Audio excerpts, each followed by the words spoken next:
আপোনালোকে মাংস কেৰেলাৰ লগত খাইছে না নাই? যদি খোৱা নাই খাওক, অতি পুষ্টিকৰ। ইয়াক অসমীয়াত কেৰেলাৰ মাংসৰ তৰকাৰী বুলিয়ে কয় আৰু ইংৰাজীত মাটন কাৰী অফ কেৰেলা। এই আমাৰ ঘৰত লাগে কেৰেলা দীঘল দীঘলকৈ যে, সেইটো কেৰেলা।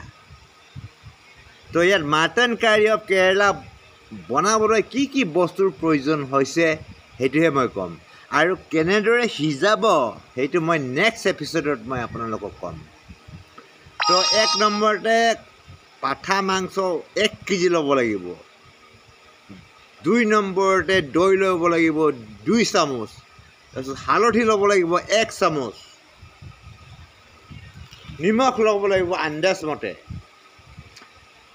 নাৰিকল এটা ল'ব লাগিব।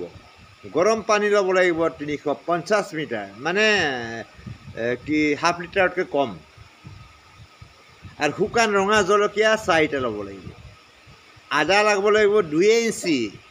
নহৰু লগাব লাগিব 20 ফুট। গোটা জালুক জানেনে আপোনালোকে? 20টা বা 25টা দিব লাগে। এই খাদ্যখিনি কিমানে খাব পাৰিব মই মাজতে কৈ দিছোঁ, 10জন মানুহে খাব পাৰিব। তাৰপিছত আহিলোঁ কি লাগে? ইলাচি লাগে 6টা, ডালচেনি লাগে 2টা, গোটা ধনিয়া লাগে 2 চামুচ, গোটা জিৰা লাগে 2 চামুচ। এইবিলাক জানো মনত থাকিব গৃহিণী? সেইকাৰণে কিতাপ কিছুমান মই গুৱাহাটী যাওঁতে আনিছিলোঁ, কটন কলেজত পঢ়ি থকা সময়ত। সেই কিতাপখিনি এতিয়াও চম্ভালি ৰাখিছোঁ।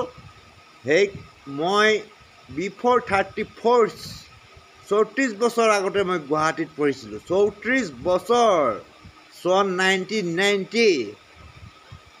সেই 34 বছৰৰ কিতাপ পত্ৰ মোৰ লগত আছে। মই গুৱাহাটীৰ পৰা আনিছিলোঁ 3খন কিতাপ ৰান্ধনীৰ। 2খন ক'ত থাকিলে বিচাৰি পোৱা নাই। আচ্ছা, যিয়ে নহওক, আমি ক'ত পালোঁ? গোটা জিৰা লাগিব 2 চামুচ। তাৰপিছত তেল লাগিব, তেল মানে মিঠাতেল 75 মিলিগ্ৰাম লিটাৰ। তাৰপিছত কাটা পিঁয়াজ লাগিব 250 গ্ৰাম। আচ্ছা, আপোনালোকে এই ভিডিঅ'টো ভাল পাইছেনে কওকচোন? যদি ভাল পাইছে কমেণ্টত আপোনালোকে জনাব দেই। কমেণ্ট কৰিবলৈ নাপাহৰিব দেই, প্লিজ প্লিজ প্লিজ।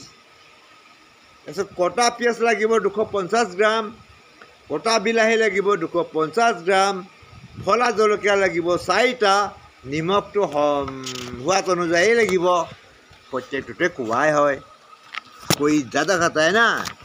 তো ইমানেই লাগে, ইমানেই বস্তুৰ প্ৰয়োজন মাটন কাৰী অফ কেৰেলা বনাবলৈ। আৰু কেনেকৈ বনাম সেইটো মই নেক্সট এপিছ'ডত মই ক'ম। আপোনালোকে ছাবস্ক্ৰাইব কৰি দিব।